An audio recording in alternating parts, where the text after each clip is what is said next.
ابوالقاسم Ferdowsi was born in the year 940 in the Persian city of Tus during the reign of the Samanid Empire.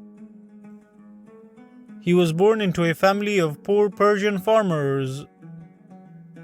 Besides being a farmer, Ferdowsi was also a talented poet and was highly knowledgeable about history.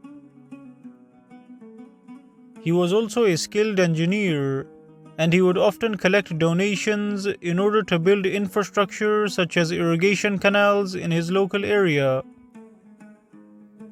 Despite being poor, Ferdowsi always had a strong faith in God that his situation could change. He stated, "While one is brought up with luxury and caresses, and is thrown bewildered and despairing into a dark pit, another is lifted from the pit and raised to a throne where a jeweled crown is placed on his head. The world has no shame in doing this. It is prompt to hand out both pleasure and pain, and has no need of us in our doing."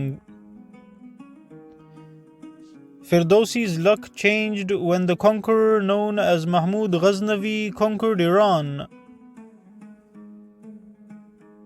Mahmud Ghaznavi was a patron of art and called on poets and writers to visit him so that he could reward them and fund literature and art in his new state. During this period, Ferdowsi needed money to pay for his son's wedding. Therefore, Ferdowsi visited Sultan Mahmud Ghaznavi and offered to write a poem for him. Sultan Mahmud then asked Ferdowsi to write a long poem on the ancient history of Iran and promised him a reward of 60,000 dinars if he completed the poem.